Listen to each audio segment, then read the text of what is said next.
Hi, Dennis Hendershot with the Brantford Golf and Country Club's Communication Committee. We're joined again today with our course superintendent, Paul eVENDEN.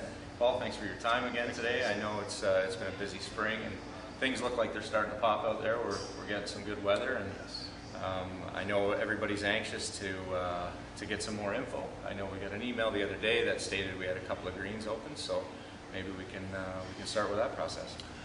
Yeah, we're very pleased to announce we have 2 greens finally open. They were last Friday, a week ago Friday.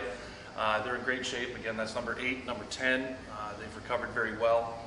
We've done some sodding on the front of our approaches, any of those areas that were really damaged. What we did was we stole a little bit of sod from our fairways on number 1 and number 16.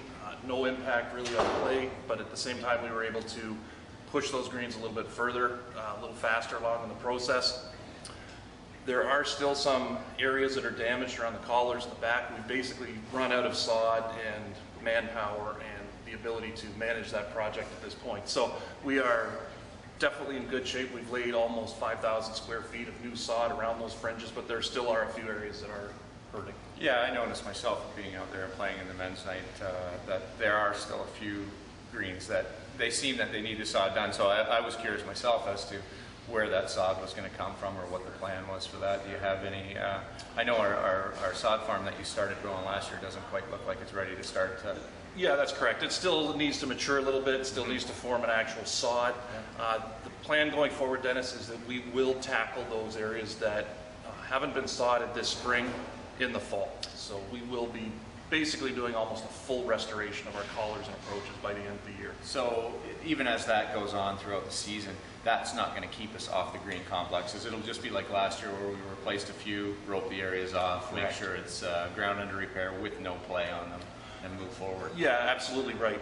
For the sake of getting those greens open and getting them moving, you might see a little bit of ugliness, but we're pushing forward to try and get this place open as quickly as we can.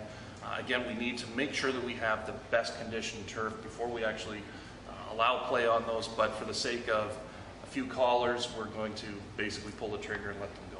So with the limited amount of play, I mean, I know the few days that I've been out here, it's been pretty quiet. So has that helped you in the process? It seems like some of the areas that have been distressed in the past from heavy traffic are really starting to get thick, which is nice to see. Yeah, that's from an agronomy standpoint, it's been a great year for us. Again, we've had very little play out there. The recovery has been phenomenal and very impressed with that. In particular, our fairways are looking fantastic compared to even 2 weeks ago. Again, I think you can relate a lot of that back, as you said, Dennis, to lack of traffic, lack of stress, lack of wear. So, you know, the silver lining in all this is that we are recovering quicker than I think we would normally have anticipated at this point. And I think people will be quite pleased when they come out and see. You know, one of the areas I saw was off of 10 when we did all the cart work there. Just the traffic coming off the hill, that new sod, it was so hard to get it to take, and now it's really starting to look beautiful down there. Yes, so absolutely. I would imagine that's going to help the process for sure, and people will be quite pleased when they do come out. It'll seem like a brand new golf course to them. That's what we're hoping for. I know. Absolutely. We're hoping for that, but it does look good. I mean, I'm going to be sorry to see some of those 8-inch cups go myself. I'm hoping maybe you might stick those on the green for us. Well, we might have some sort of a tournament that would allow for that.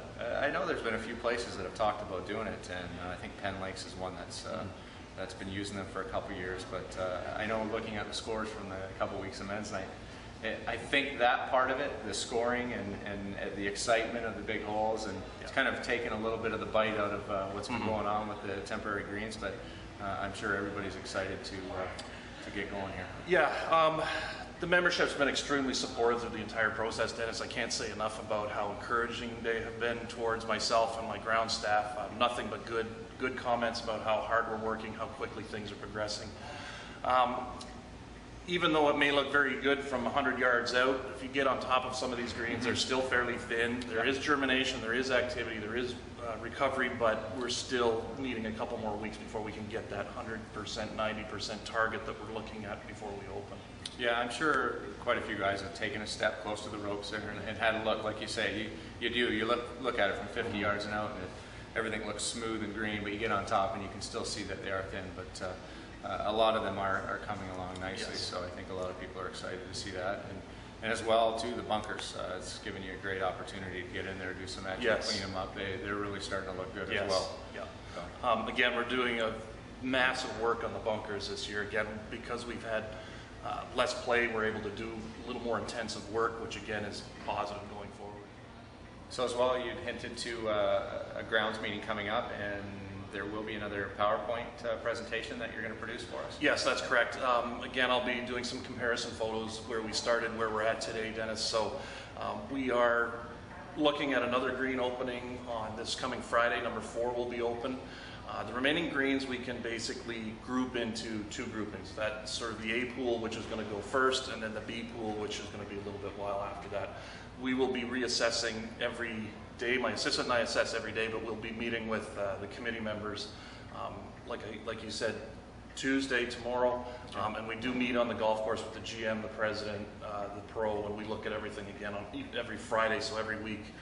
All those people come together and we make an informed decision as to what's going to happen at that point. So we can look forward to that mid to end of the week, did you say? Or? Yes, I'll be presenting to the grounds committee Tuesday, and I'm hoping that they will have that presentation available for the membership to look at possibly Wednesday, Thursday. Okay, well that's great news. Well, thanks again for your time, and we're looking forward to seeing some more of those greens open shortly. Thank you. Cheers.